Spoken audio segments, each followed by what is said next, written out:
just like a wheel. When you bend it, you can't mend it. No, bueno, nada, mucho placer y muchas gracias por estar aquí. Nos ha costado un poco, pero bueno, ya estamos juntos. Bueno, a veces uno no puede hacer nada más que lo que uno quiere y eso lo sabes y quizás tenga que ver con todo lo que yo hago. Pero lo que sí es cierto es que uno nunca hace lo que no quiere. Así que estamos aquí porque tú quisiste y porque yo quise y seguramente también porque ellos quisieron escucharnos y vernos.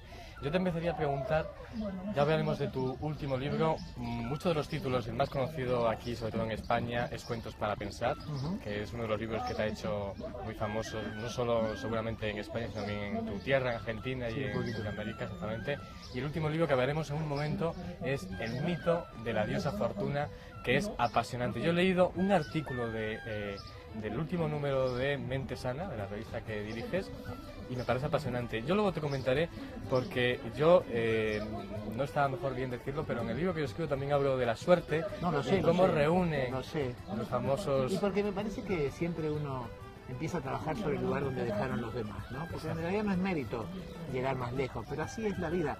La vida del conocimiento humano es una carrera de postas, es una carrera donde los nuevos autores siempre van a escribir mejor y más que los que hemos escrito antes, porque van a apoyarse en lo poco que uno ha hecho para llevarlo más lejos, ¿no? Es como la famosa imagen del enano subido a los hombros de un gigante, ¿no? Yo soy un enano subido a los hombros de gigantes de los cuales aprendí, y ojalá alguna vez alguien se suba a mis hombros para ver más lejos, ¿no? Ya hablaremos también de lo de la cuchara, el cuento, que fue a buscar la cuchara a la tienda, bueno, el tenedor en primer lugar y todo, pero será apasionante también hablar de eso. Yo te empezaría a preguntar, porque me gustaría hacer un poco de historia de Jorge Bucay. ¿Cuándo introduciste tú, cuándo te interesó el tema de las terapias alternativas? Porque tú tienes una formación académica y eres psiquiatra, pero ¿cuándo introdujiste el tema de los cuentos? ¿Viste que aquello también podía tener sentido realmente? Yo empecé trabajando con pacientes psiquiátricos en clínicas psiquiátricas, trabajando con medicaciones pesadas para controlar cuadros graves. Empecé trabajando en una época donde todavía se usaba el electroshock como alternativa y era una cosa bastante complicada para un médico de formación humanista, como yo fui toda la vida por educación, digamos, tolerar lo que significaba alguna medicación que parecía casi agresiva para algunos pacientes. Hoy no sabemos muy bien del electroshock y de estas terapias tan rudimentarias y fuertes, y están reservadas para casos muy especiales. No quiere decir que quieran dejar de usar, porque hay algunos casos donde todavía, aunque parezca mentira, está indicado, ¿no? Pero es siempre como descarte, una vez descartado toda la terapia. Pero en aquel entonces era casi la norma.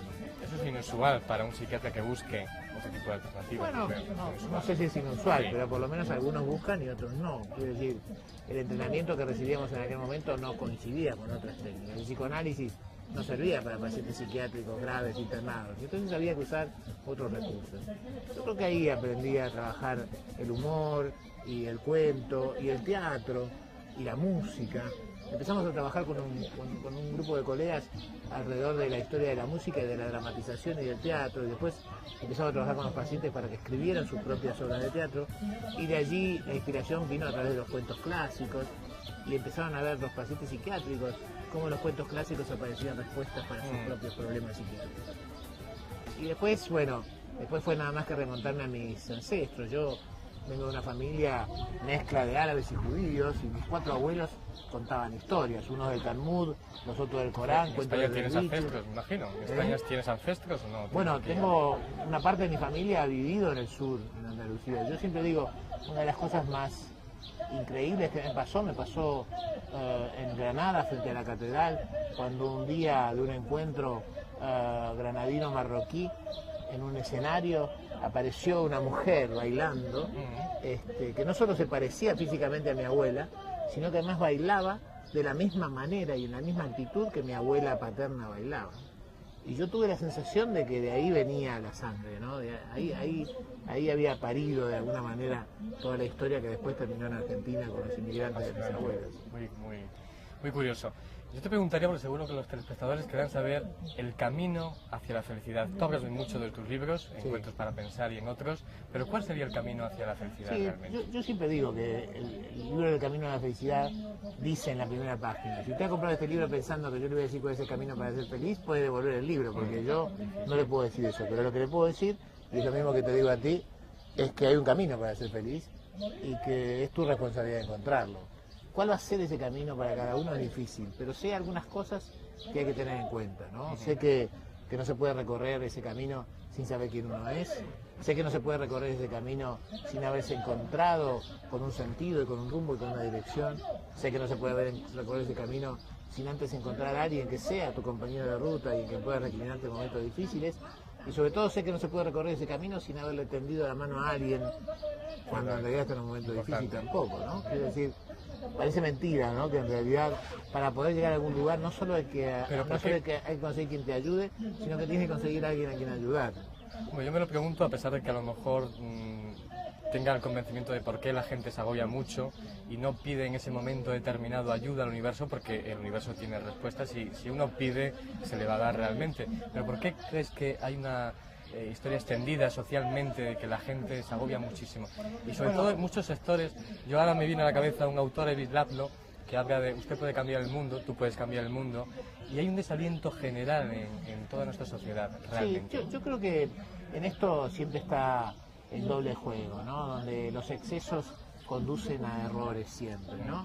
Quiero decir, ¿te puedo contar un cuento? Sí, me gustaría, porque en ello eres un experto, sí. Había una vez un hombre que estaba buscando una señal divina, porque sentía que estaba perdido, ¿no? Y entonces se metió en el bosque para buscar una señal. Él quería que Dios, en quien creía firmemente, le diera una señal, indicadora de alguna cosa, de por dónde seguir. Y de repente, en un claro del bosque, encontró un zorro herido. Estaba tumbado junto a un árbol. Y de repente lo miró así y vio que del costado entraba un tigre. Y entonces se preparó para presenciar una imagen terrible, como el tigre iba a destrozar al zorro, que intentó escaparse pero estaba muy lastimado y muy herido. El tigre se acercó, vio que estaba herido, indefenso, el hombre casi cerró los ojos, pero en lugar de comérselo, el tigre lo olfateó y después se fue. Estaba muy sorprendido de por qué no se lo comió. No solo eso, sino que después volvió, traía entre sus fauces un ratón que había cazado, muerto, y se lo dejó al lado del zorro, como para alimentarlo.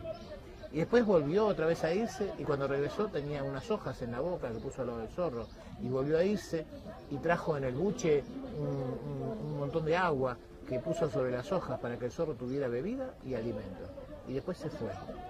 Y el hombre pensó, esta es la señal, evidentemente esta es la señal. Y la señal es clara, dijo el hombre. Debe ser que si tú en realidad esperas, siempre aparece alguien que te acerca a tus necesidades. Y entonces, convencido de esto, se fue a la plaza. Y se sentó en la plaza y puso un sombrero allí, esperando que alguien le diera de comer o de beber o le diera dinero. Pero la gente del pueblo no tenía esa misma actitud generosa, así que pasaba a su lado, lo veía que el hombre estaba entero y joven, y no le daba ni una limosna, ni una ayuda, ni nada. El hombre estaba muy preocupado y casi se puso a llorar. El hombre más sabio del pueblo pasó a su lado, lo vio llorando, se acercó, le puso una mano en el hombro, dijo, ¿qué te pasa? Y él le contó, yo estaba buscando una señal y fui al bosque y me encontré, y ahora me he quedado todo el día aquí y nadie me ha dado siquiera una moneda. ¿Puede ser que Dios me haya dado una señal equivocada? Y el hombre más sabio le dijo, Dios te dio la señal exacta, pero ¿qué haces tú, que eres fuerte como un tigre y que deberías buscar a alguien a quien alimentar y dar de beber? ¿Qué haces tú haciéndote el zorro herido?